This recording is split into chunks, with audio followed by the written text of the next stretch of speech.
चलिए शिक्षा के पुराने एकाधिकार को तोड़ने वाली इस बेहद दिलचस्प और साहसिक कहानी का विश्लेषण शुरू करते हैं। हैरानी की बात है कि 3000 सालों तक सिर्फ 10% लोगों का पूरी शिक्षा पर कब्जा था। 3000 साल तक पढ़ाई लिखाई पर केवल ब्राह्मणों का हक था। 100% आरक्षण था। 3000 साल तक 100% आरक्षण, सारी पढ़ाई लिखाई। ब्राह्मणों की संख्या कितनी? 10%। 10% समुदाय ने 100% सीटें घेरी 3000 साल तक, और अब 70 साल से परेशान हो रहे हैं। इसी दौर में सत्यकाम गुरु गौतम के पास शिक्षा मांगने पहुंचा, लेकिन वहां एक बहुत बड़ी रुकावट थी। गुरु ने साफ कहा, शिष्य बनने के लिए पिता का नाम, कुल और गोत्र बताना एकदम जरूरी है। क्या मैं आपका शिष्य बन सकता हूँ आचार्य? प्रश्न मुझे अच्छे लगते हैं, परंतु यह निवेदन तुम्हारे पिता को मुझसे करना चाहिए था। मेरे पिता नहीं है आचार्य। तो अपनी माता से अपने पिता, कुल और गोत्र का नाम पूछ कर आओ। कुल और गोत्र की श्रेष्ठता मेरा शिष्य बनने के लिए अनिवार्य है। संभव है मैं तुम्हें अपना शिष्य बना सकूं। पर आके मां जबाला से पूछने पर पता चला कि पिता का नाम और गोत्र जानना बिल्कुल नामुमकिन है।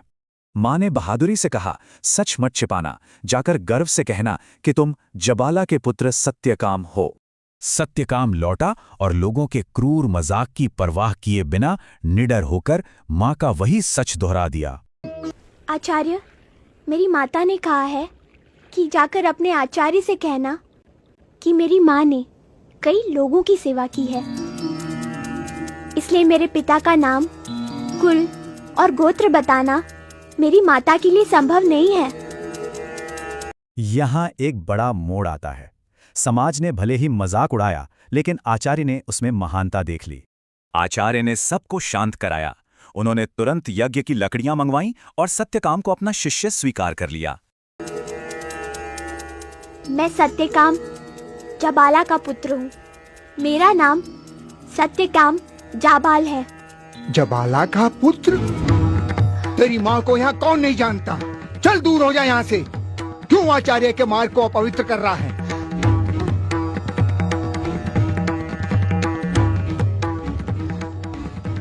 सत्यकाम,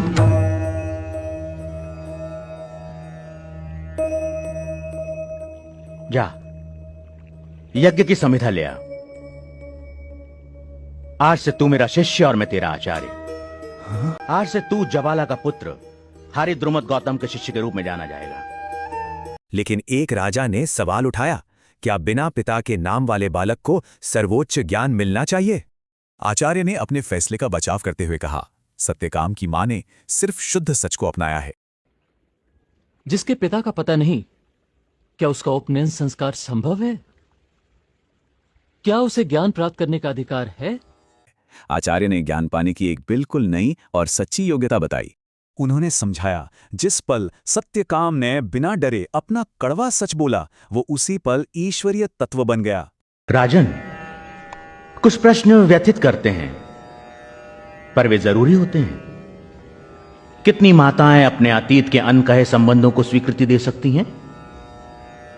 सत्यकाम की माता ने सिर्फ सत्य को धारण किया और सिर्फ सत्य को कहा। सत्य के गर्भ में सिर्फ सत्य होता है।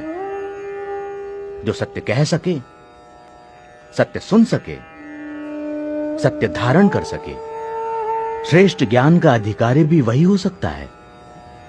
जिस क्षण सत्यकाम ने अपने जीवन के सत्य को कहा, उसी क्षण मैंने उसे उस क्षण के लिए ब्रह्म के साथ एक होते हुए देखा।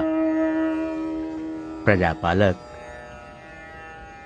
निजी सच, नैतिक सच, सामाजिक सच की व्याख्याएं बदलती रहती हैं, परंतु एक सच जो कभी नहीं बदलता, उसकी खोज करने वाला, सच के साथ सहज रह सकने वाला सत्यकाम जैसा ही हो सकता है। इसीलिए मैंने उसे ब्रह्म विद्या के लिए योग्य विद्यार्थी माना। ज्ञान के लिए जाति, कुल, गोत्र, नाम, रूप नहीं, ज्ञान की अभिलाषा ही एकमात्र शर्त होनी चाहिए। क्षमा आचार्य, आपका अपराधी हूं। ने सदियों पुराने सामाजिक नियमों को चकनाचूर कर दिया, जो एक बहुत ही गहरा नैतिक सबक है। अंतिम सीख ये है, जाति और कुल अर्थहीन हैं। ज्ञान पाने की सच्ची लगन ही सबसे बड़ी योग्यता है। ये विश्लेषण अंत में एक सवाल छोड़ता है, क्या आज का समाज भी सच से ज्यादा वंशावली देखता है?